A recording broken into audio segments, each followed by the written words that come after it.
Hey everybody, hope you guys are doing good today. Welcome to the Quran reading time by me, Beau.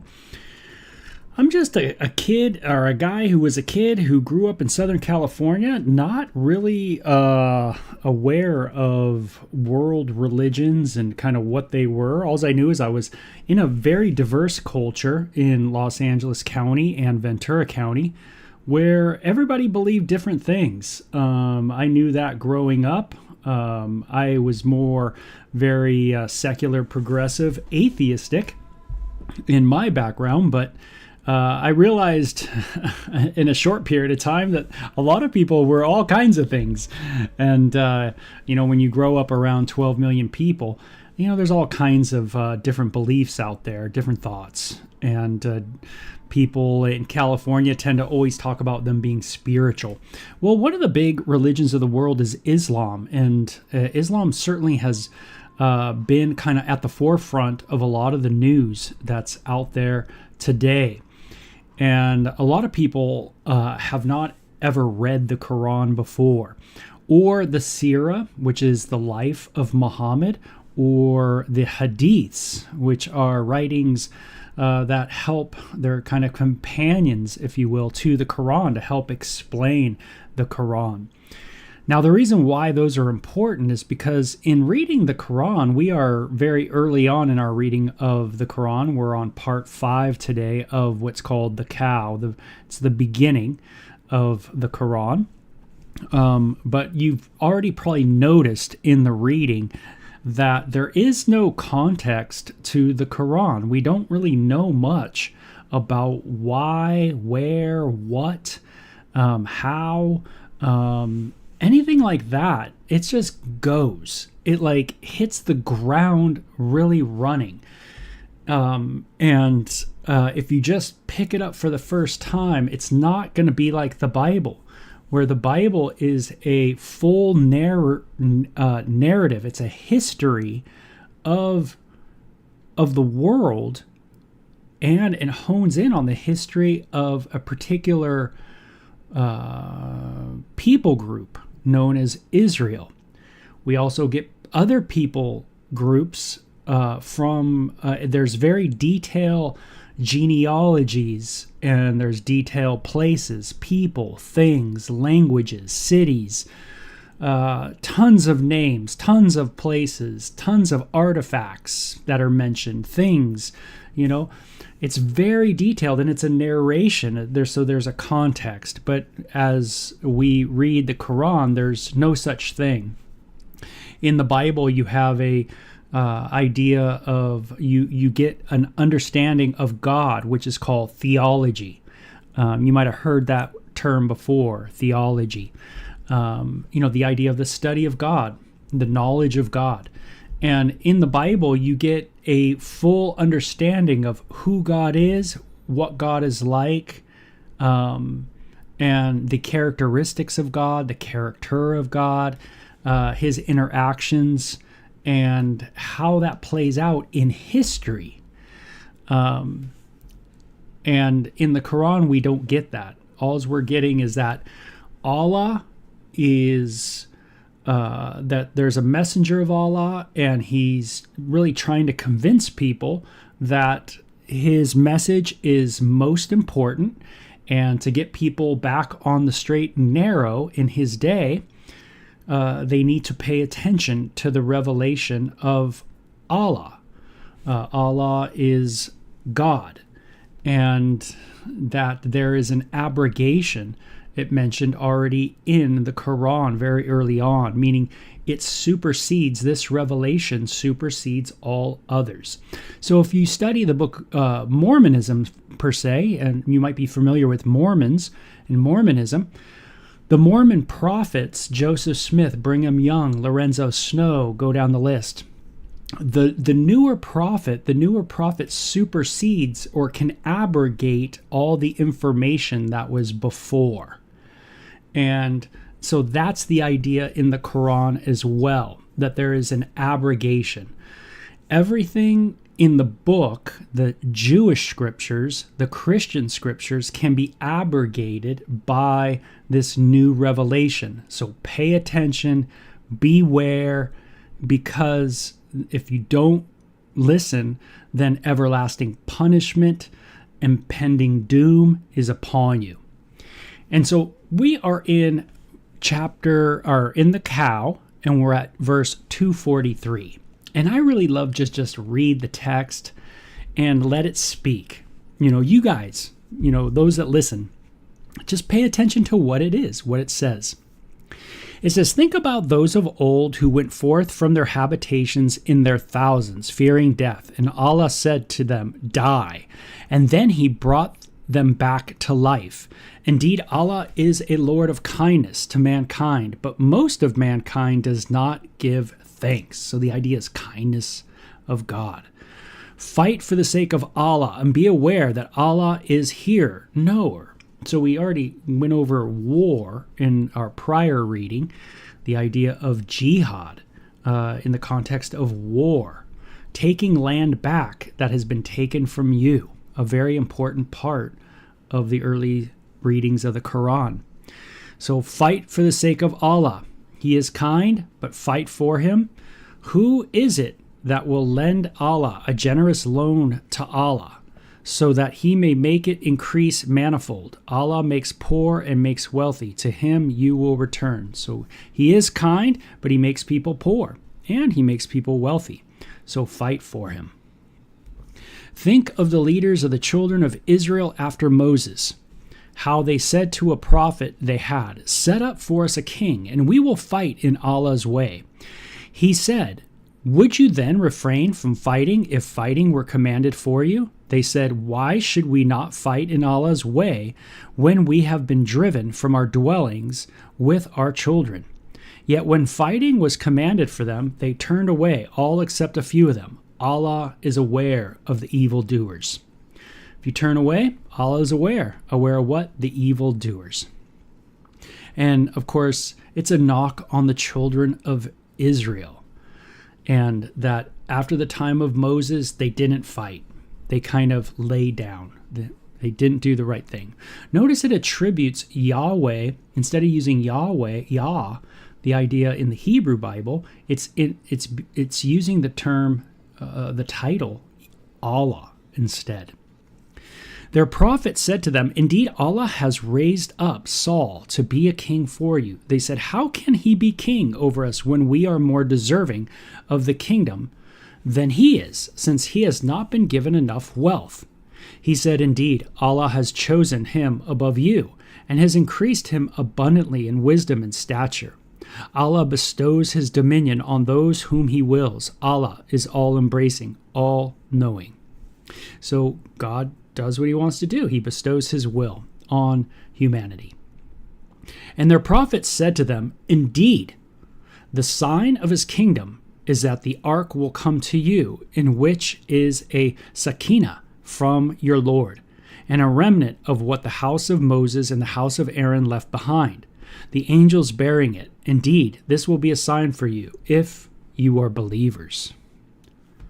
And when Saul set out with the army, he said, indeed, Allah will test you by a river. Whoever therefore drinks from it is not with me, and whoever does not taste it is with me, except the one who takes it in the hollow of his hand.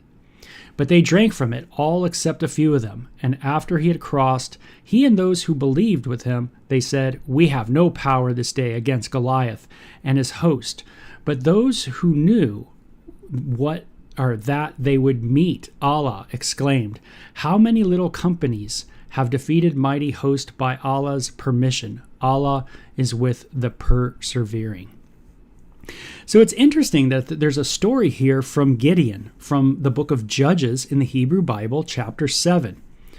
And it also is interesting that it is kind of meshing Saul, the king of Israel, and also a part of Goliath with King David. So you kind of have this mishmash of events that, if you read the biblical text, Gideon is in the book of Judges a long time before Saul, and Saul is, of course, before King David. And And so, but it's kind of interesting how it is. It seems like it's in the retelling, it's all mishmashed together. And when they went into the field against Goliath and his host, they said, "O Lord, give us endurance, make our foothold sure, and give us help against the disbelieving people." So they routed them by Allah's permission, and David killed Goliath. And Allah gave him the kingdom and wisdom, and taught him what he willed. And if Allah had not repelled some men by means of others, the earth would have been corrupted. But Allah is a Lord of kindness to creatures. Interesting. These are the signs of Allah which we recite to you with truth, and indeed you are among the number of messengers. Of those messengers, some of whom we caused to excel others, and there are some to whom Allah spoke, while he exalted some of them in degree, and we gave Jesus, son of Mary, clear proofs, and we supported him with the Holy Spirit. Okay. So that sounds like we're going to talk a little bit about Jesus. And if Allah had willed, those who followed after them would not have fought one with another after the clear proofs had come unto them. But they disagreed, some of them believing and some disbelieving. And if Allah had so willed, they would not have fought one another. But Allah does what he wills. So it talks about some... if Allah wills, he'll will some to follow, he'll will some not to follow, he'll will some to believing, he'll will some to not believing. O you who believe, spend out of what we have provided with you before a day comes when there will be no selling, no friendship, nor intercession. The unbelievers, they are the wrongdoers. Allah, there is no God except him, the living one, the eternal one. Neither slumber nor sleep or overtake him. To him belong whatever is in the heavens and whatever is in the earth. Who is he who intercedes with him except by his permission? He knows what is in front of them and what is behind them, while they encompass nothing of his knowledge except what he wills. His throne includes the heavens and the earth, and he is never weary of persevering them. He is the sublime, the tremendous. Hey, like the band Sublime. No, he is the sublime, the tremendous. So it's interesting. Nothing gets by. Nothing goes by without his permission. He dictates all things. He dictates the believers. He dictates the unbelievers. He dictates whether you're going to believe, whether you're not going to believe. He has it all in his hand, so to speak. There is no compulsion in religion. The right direction is from now on distinct from error. And he who rejects Tawhut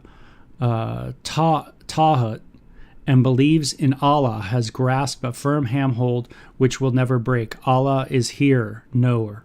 Okay, so it's kind of like, listen to Allah.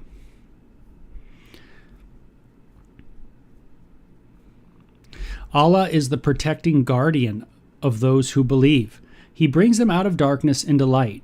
Hey, that's a neat quote from the book of, is it Galatians in the New Testament? Jesus has brought us out of darkness into his glorious light. As for those who disbelieve, their patrons are Tawhut. They bring them out of the light into darkness, and they are rightful companions of the fire. They will remain in it. Think of the one who had an argument with Abraham about his Lord, because Allah had given him the kingdom, how, when Abraham said, "My Lord is he who gives life and causes death," he answered, "I give life and cause death." Abraham said, "Indeed, Allah causes the sun to rise in the east, so do you cause it to come up from the west?"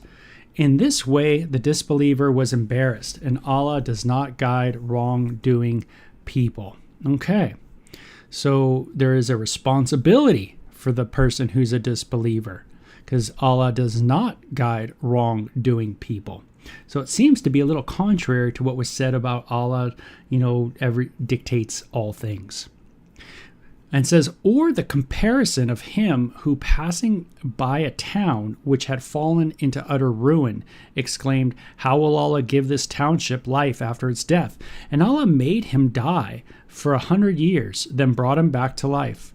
He said, how long have you waited? He said, I have waited a day or part of a day. He said, no, but you have waited for 100 years. Just look at your food and drink, which have not rotted.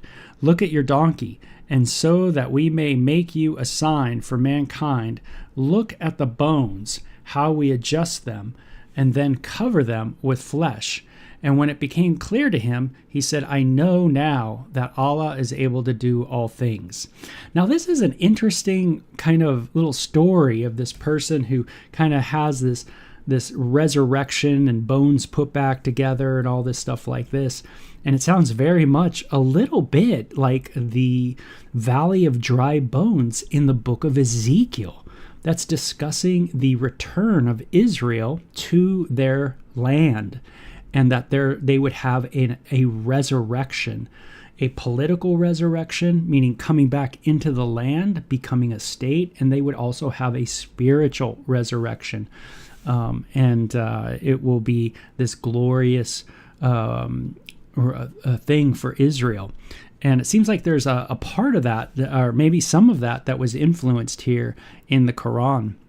It says, and when Abraham said, my Lord, show me how you give life to the dead, he said, do you not believe? Abraham said, yes, but so that my heart may be at ease. He said, take 4 of the birds and cause them to come to you. Then place a portion of them on each hill. Then call them. They will come to you quickly, and know that Allah is mighty and wise. So these are like stories about Abraham talking to Allah, which of course are not in the Bible.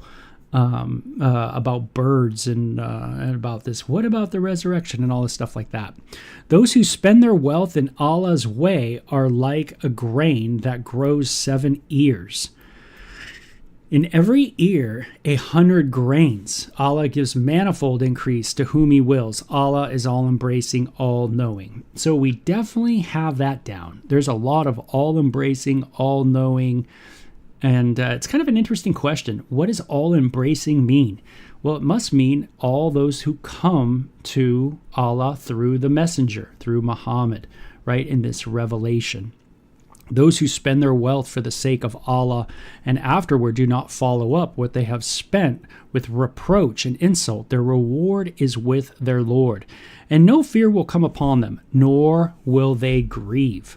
A kind word with forgiveness is better than almsgiving followed by an insult. Allah is absolute, merciful. Absolute and merciful is Allah. O you who believe, do not render your almsgiving useless with reproach and insult, like the one who spends his wealth only so that men will see him and does not believe in Allah and the last day. He is like a rock on which is dust of the earth. A rainstorm strikes it, leaving it smooth and bare. They have no control of anything that they have gained. Allah does not guide the disbelieving people. And those who spend their wealth in search of Allah's pleasure and for the strengthening of their souls are like a garden on the height. The rain strikes it and brings forth its fruit twofold. And if the rain does not strike it, then the shower. Allah is seer of what you do. Would any of you like to have a garden or palm trees and vines with rivers flowing under it with all kinds of fruit for him within it? And old age has stricken him, and he has feeble offspring, and a fiery whirlwind strikes it, and it is consumed by fire. In this way Allah makes plain to you his signs, so that you may think. O you who believe, spend out of the good things which you have earned, and out of what we bring forth from the earth for you. And do not seek bad things to spend from them when you would not take them for yourself, except with disdain. And know that Allah is absolute, the owner of praise. So there's all these kind of little sayings here. We're not sure what it's about. There's not much elaboration on them. But it sounds like it's like how to be in the good graces of Allah, that kind of idea. And you got to try to kind of work on these things, I take it.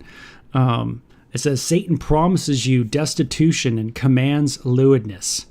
So Satan promises destitution and commands lewdness for you, but Allah promises you forgiveness from himself with bounty. Allah is all-embracing, all-knowing. He gives wisdom to whom he wills, and he to whom wisdom is given. He indeed has received abundant good, but no one remembers this except men of understanding. Whatever alms you spend or vow, indeed Allah knows it. Wrongdoers have no helpers. If you make your almsgiving public, it is well, but if you hide it and give it to the poor, it will be better for you, and he will remove some of your evil deeds. Allah is informed of what you do. So it sounds like if you do your kind of worship right, and you do your giving properly in secret, that sounds very Jesus-like, right? In secret, not publicly, but in secret, then it's better. And Allah, will remove some of those evil deeds. It sounds like it's, again, a system of law. If you do this, then maybe Allah will be generous and do this. That kind of thing. If you're good, then if you do enough good, it'll outweigh some of the bad. That kind of idea. And so we could imagine that places that hold to the Quran would be places that are very much about the business of religious law. And that religious law is binding on everybody. And so everybody is having to uphold the religious laws of Allah. The guiding of them is not your duty, but Allah guides whom he wills, and whatever good thing you spend. It is for yourself, when you do not spend except in search of Allah's face, and whatever good thing you spend it will be repaid to you in full, and you will not be wronged. Again, that kind of law of exchange. You do this, you get a benefit. If you do that, that kind of thing. For the poor who are in difficulty for the sake of Allah, who cannot travel in the land, the unthinking man considers them wealthy because of their restraint. You will know them by their appearance. They do not beg from men with importunity, and whatever good thing you spend, indeed Allah knows it. Those who spend their wealth by night and day, by stealth and openly, indeed their reward is with their Lord. And no fear will come upon them, nor will they grieve. Those who devour usury cannot rise up except as one whom Satan has made prostrate by touching him. That is because they say trade is just like usury, whereas Allah has permitted trading and forbidden usury. He to whom a warning comes from his Lord refrains. He will keep what is from the past, and his affair is with Allah. As for him who returns, such people are rightful companions of the fire. They will remain in it. Sounds like you don't want to be a companion of the fire. Allah has cursed usury and made almsgiving fruitful. Allah does not love the impious and guilty. So it sounds like how you deal with your money, right? Those kind of things. Indeed, those who believe and do good works and establish prayer and giving alms, their reward is with their Lord, and no fear will come upon them, nor will they grieve. O you who believe, observe your duty to Allah, and give up what remains from usury if you are believers. So the idea in the Quran is duty. You have a duty to Allah, and you're supposed to do what Allah says to do, and that's the deal. And so it's a relationship of duty. We already saw in the Quran, the idea is master-slave relationship. And if you do not, then be warned of war from Allah and his messenger. And if you repent, then you have your principle. Do not wrong people, and you will not be wronged. And if the debtor is in difficult circumstances, then postponement until an easier time, and that you remit the debt as almsgiving would be better for you, if only you knew. And guard yourself against a day in which you will be brought back to Allah. Then every soul will be paid in full what it has earned, and they will not be wronged. Okay, Allah will balance the books. O you who believe, when you contract a debt for a fixed term, record it in writing. Let a scribe record it in writing between you in equity. No scribe should refuse to write as Allah has taught him, so let him write. And let him who incurs the debt dictate, and let him observe his duty to Allah his Lord, and not diminish any part of that duty. But if he who owes the debt is of low understanding, or weak, or unable himself to dictate, then let the guardian of his interest dictate in equity, and call to witness from among your men 2 witnesses. And if 2 men be not available, idea 2 witnesses from the Torah, from the Jewish books in the law, then a man and 2 women of such as you approve as witnesses, so that if one errs, the other will remember, and the witnesses must not refuse when they are summoned. Be not adverse to writing it down, whether it be small or great, with the term thereof.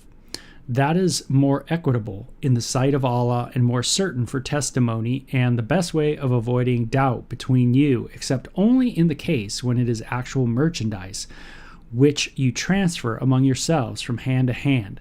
In that case, it is no sin for you not to write it. And have witnesses when you sell something to someone else, and let no harm be done to scribe or witness. If you do, indeed, it is a sin in you. Observe your duty to Allah. Allah is teaching you, and Allah is the knower of all things.